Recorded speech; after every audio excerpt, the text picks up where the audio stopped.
నమస్తే, welcome to our channel. నేను సిరి.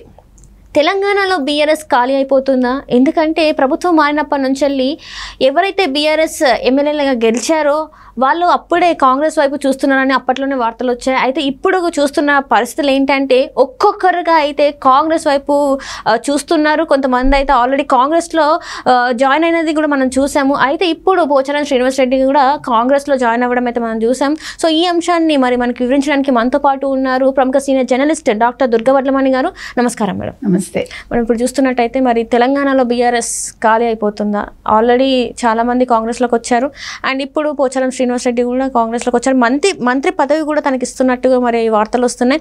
ఇందులో ఎంతవరకు వాస్తవం? అంటే జాయిన్ అయితే అవ్వరు కానీ మంత్రి పదవి ఇస్తున్నారా, ఇవ్వట్లేదా? మంత్రి పదవి ఇస్తారా ఎవరా పక్కన పెడితే ముందు కేసీఆర్కి ఇది ఒక షాక్ అమ్మా.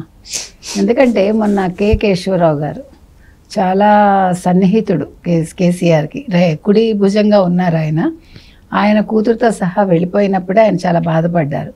మేము చాలా చేశాము, మేము చాలా బాగా చూసుకున్నాము, అయినా కూడా వెళ్ళిపోయారని ఆ రోజు బాధపడ్డారు. శ్రీనివాసరెడ్డి గారు అంటే పోచారం శ్రీనివాసరెడ్డి గారు గతంలో వ్యవసాయ శాఖ మంత్రిగా చేశారు, స్పీకర్గా కూడా పనిచేశారు. ఆయనకు కూడా సముచిత స్థానం ఇచ్చారు కేసీఆర్ గారు. కానీ ఇప్పుడు మనకి ఏమవుతుందంటే ఈసారి అప్పుడు తెలంగాణ రాష్ట్ర సమితి, ఇప్పుడు భారత్ రాష్ట్ర సమితి ఏదైతే ఉందో వాళ్ళు ఈసారి ఎన్నికల్లో దెబ్బతిన్నారు. సరిపోని అసెంబ్లీ ఎన్నికల్లో దెబ్బతిన్నారు అనుకుంటే లోక్సభ ఎన్నికల్లో తుడిచిపెట్టుకుపోయారు.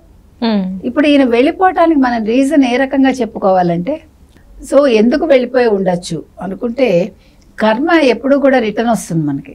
మనం ఏం చేస్తే అది మనకు వస్తుంది.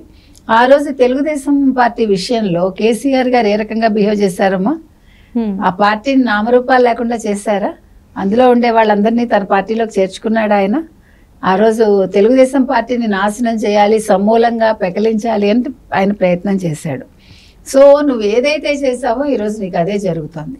ఇక్కడ ఇంకొక విషయం ఏంటంటే, ఇప్పుడు కవిత అరెస్ట్ ఉంది మనకి.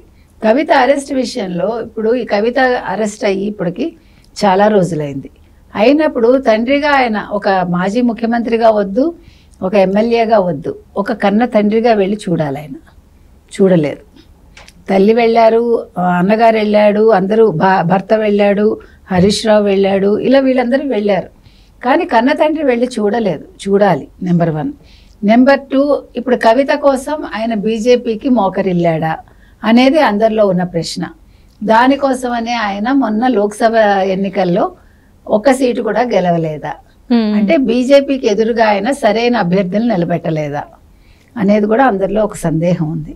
సో ఈ కారణం కూడా ఈ రోజు పోచారం శ్రీనివాసరెడ్డి వెళ్ళిపోవటానికి ఒక ముఖ్య కారణం అయి ఉండొచ్చు మనం అనుకోవటం, మనకు తెలియదు. ఎందుకంటే నువ్వు చేజేతులా పార్టీని నాశనం చేస్తున్నావు అని వీళ్ళ భావన కావచ్చు.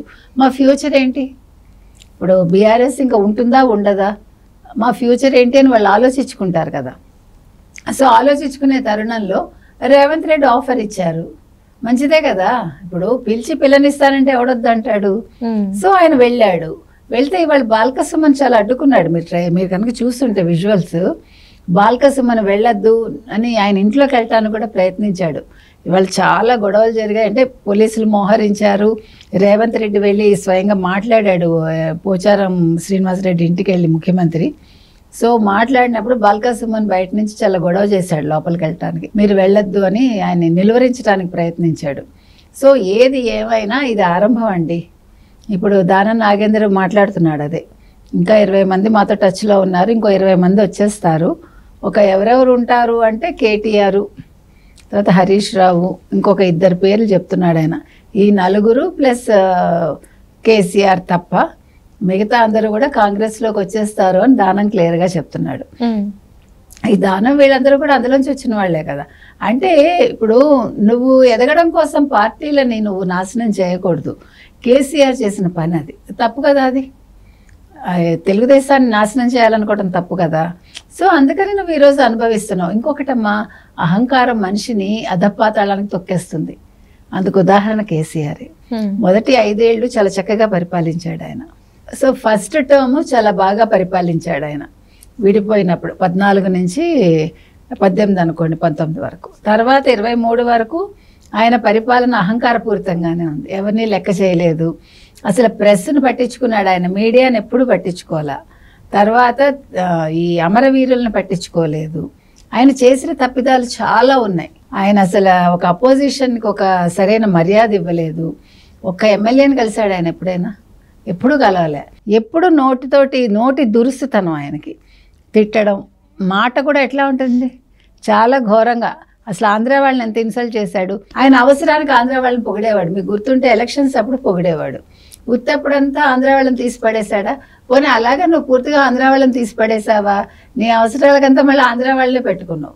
ఇప్పుడు ప్రాజెక్టులన్నీ ఆంధ్ర వాళ్ళకే ఇచ్చాడు కదా ఆయన. మెగా కృష్ణారెడ్డి ఎవరు? ఆంధ్ర వ్యక్తే కదా. అట్లా ఆయన మళ్ళా అంశాల వారీగా వచ్చేసరికి ఆంధ్ర వాళ్ళనే పెట్టుకున్నాడు. పైకి తిట్టడం మాత్రం ఆంధ్ర వాళ్ళని తిట్టాడు.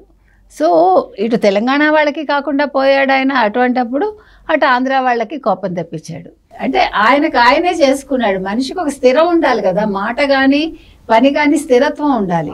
బట్ ఆయన స్థిరం లేకుండా చేసుకున్నాడు అది. కాబట్టి ఈ రకంగా ఈరోజు ఈ బీఆర్ఎస్ పార్టీ ఏదైతే ఉందో అది నాశనం అవడానికి కేసీఆరే కారణం, వేరే ఎవరూ కాదు. తర్వాత కేటీఆర్ కూడా. ఇప్పుడు వీళ్ళు ఈ ఫోన్ ట్యాపింగ్లు చేయకుండా, ఇప్పుడు ఫోన్ ట్యాపింగ్ ఉందా, నెత్తి మీద రేపు పొద్దున చుట్టుకుంటుంది. ఫోన్ ట్యాపింగ్ ఒకటి, తర్వాత ఈ ప్రాజెక్ట్స్ కాళేశ్వరం కావచ్చు, మరొకటి కావచ్చు, అవి కాకుండా ఇంకోటి ఏంటి ఆయన చేసింది ఇప్పుడు ఈ కరెంట్ ఛత్తీస్గఢ్తో ఒప్పందాలు, ఇవన్నీ కూడా ఇప్పుడు పీకెకి చుట్టుకోబోతున్నాయి.